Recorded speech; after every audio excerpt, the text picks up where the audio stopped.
Aujourd'hui, c'est le 28 septembre, où il est célébré au niveau mondial, la journée mondiale de la rage. Il faut savoir que la rage est une zoonose qui constitue vraiment une menace de santé publique, aussi bien sur le plan mondial que sur le plan national. Et ce qui l'illustre, il faut savoir que sur le plan mondial, il est montré qu'on a à moins de 59 000 cas de personnes qui sont tuées chaque année à cause de la rage. Et on peut aussi donner les statistiques, à savoir que tous les 10 à 15 minutes, il y a une personne qui meurt de la rage.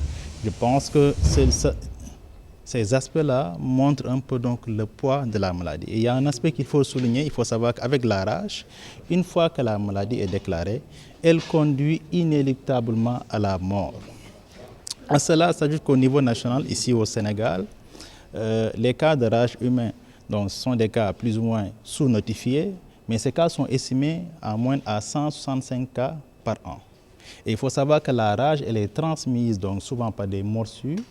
Et au niveau du Sénégal, on a pu répertorier plus de 2000 cas chaque année. Cela montre un peu la présence et l'endémicité donc de cette pathologie. Il faut savoir qu'il y a des actions qui sont entreprises. Il y a des actions qui sont entreprises aussi bien au niveau international qu'au niveau national. Au niveau international, il y a ce qu'on appelle les tripartites. Il y a ce qu'on appelle l'Organisation mondiale de la santé animale, il y a ce qu'on appelle la FAO, et il y a l'Organisation mondiale de la santé qui sont réunis depuis mai 2018 pour élaborer donc, un plan d'éradication et de contrôle donc, de la rage, avec donc l'Alliance mondiale de la rage. Et le Sénégal a adhéré à ce plan pour mettre en place aussi dans le cadre d'un plan de contrôle.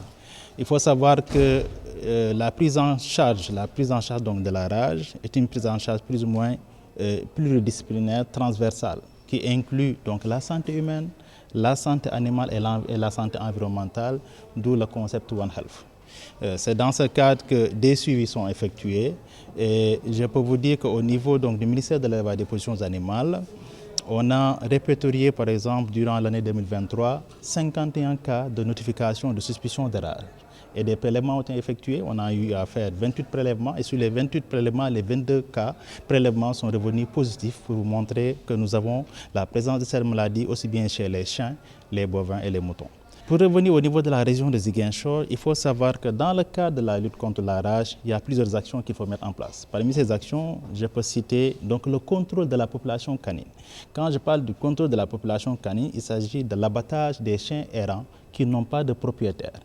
Et de 2023 à 2024, au niveau de la région, on a pu abattre 232 chiens errants. Mais il faut aussi savoir qu'il y a aussi la prise en charge post-exposition. Parce que ces cas aussi, donc, il y a des chiens abattus, mais aussi il y a aussi des personnes qui sont souvent exposées par des cas de morsure. Et là, peut-être, c'est du côté donc, du service d'hygiène que nous saluons, qui nous accompagne beaucoup dans cette prise en charge.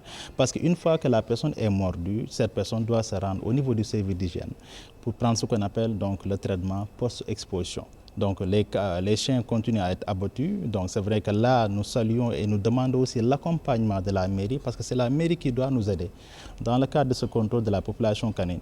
Mais aussi, nous demandons et nous sollicitons aussi les partenaires pour nous accompagner davantage dans la disponibilité des vaccins antirabiques. Et là, nous saluons l'action de la FAO.